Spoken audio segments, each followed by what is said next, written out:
Welcome to round 5 of Super Rugby for footytips.com.au. Sam Bruce alongside Greg Growden. Greg, we kick it off this week with the Hurricanes hosting the winless Blues down in Palmerston North. What a spot, Palmerston North. Great memories of that place. Yeah, interesting game. Hurricanes have surprised us all this year, and the Blues are a rabble, so I think this is going to be another lopsided game and another week where Sir John Kirwan's going to say, look, I'm ready for this bid, and everyone else is going to bag him and they want to get rid of him. Hurricanes by plenty. How much longer will John Kirwan be in the job? Well, he says he's there forever. I think it's going to be... He probably might last the end of the season, but you remember, the Blues are renowned for second coaches, so I think he might last, but it's not going to help the Blues. Aussie local derby following that match over in Perth. The Western Force hosting the Melbourne Rebels over there at NIB Stadium. The Force were a little better last week against the Brumbies, while the Rebels had the week off. How do you see this one going? This is going to be a very, very ugly game. You're just going to have rolling maul after rolling maul, and you're going to have who can break each other's defence. If there's a try scored in this game, it's going to be fireworks. I think it's going to be excitement, but grim game. But I think the Rebels will get up. I just think the week off will help them. The Force, you're right. The Brumbies, they did play a lot better. Their defence is very good, but it's going to be a tough one. 10 o'clock, staying up to watch that one. Crusaders and Lions then on Saturday afternoon over there in Christchurch. The Crusaders also had the week off last week, while the Lions, did you pick them to beat the Blues? No, I didn't. I don't get anyone. No. But, well, that was a fair effort, but I think reality will return this week. The Crusaders have surprised everyone by being so poor, but I think this is the game where they regain themselves, and I think the Crusaders by plenty. Talk Dan Carter will be back at number 10 this week. It's really crunch time for him. Exactly. You know, we were talking about it last week or two. He's probably number 4 in the pecking order. Who would have thought that in the All Blacks number 10s? But he is quality. He will come good, and he's a master of pacing himself at the right time. And the next 4 to 8 weeks are important. I think you'll see Dan Carter reasserting himself, and I still think he'll make the World Cup squad.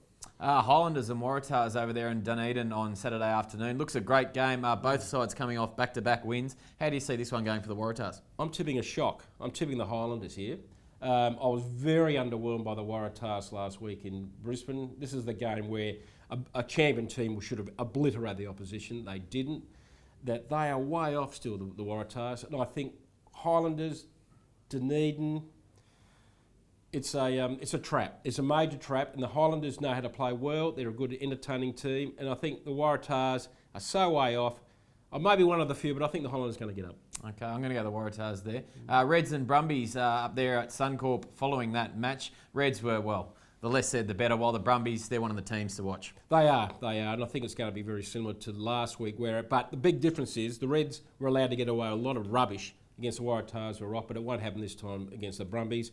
This could be a World Cup cricket score. They might make 400, the Brumbies, and it's a worry because the Reds, you can just look at them. Their spirit is entirely gone. Selections are wrong, and the Brumbies are just pacing it easily. So this could be a frightening result.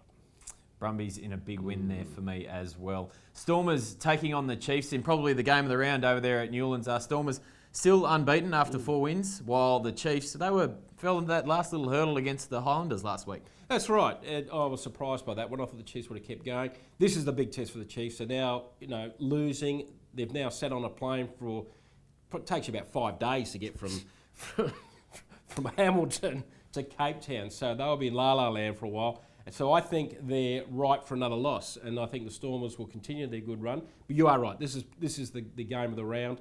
And it will show the resolve of the Chiefs. But I've got a feeling the Stormers are on a roll, and I think the Chiefs will just miss out by not much. I think this will be tight. Wrapping up round 5 is the Cheetahs and the Sharks. The Sharks, well, they've been pretty disappointing, while the Cheetahs, they're thereabouts, but we want to see a little bit more. Yeah, this is the game for the Sharks to show whether they've got anything. If they can't produce this week, forget about it for the rest of the season. I think they will get it back together, but again, another tight one. Sharks by a few. Okay, recapping your tips, Greg, it is the Hurricanes, the Rebels, the Crusaders, the Highlanders, the Brumbies, and the Stormers, and the Sharks. And sitting on top of the ESPN Scrum Superstars League is Greg Growden. This is going to be interesting if I could stay on top this week when tipping the Highlanders against the Waratahs. But I'm gonna. This is the big gamble. I'm going to go for it. You got to go for the unusual ones down again. Big call. I wonder if Bomber will be making the same one. He's on top overall from over about 22,000 tippers now. He's leading Billy Vassalou. How's he going? He's a champion, that big Billy. By the sound of it, he sounds like he's a South Island man. So I'd keep my eye on Billy. I think he's a chance. He'd have to be a South Islander. And remember to enter your tips every week for your chance to win an all expenses paid trip to the Bledisloe Cup this year in Auckland. Greg, you'll be back next week. Can't wait. See you then.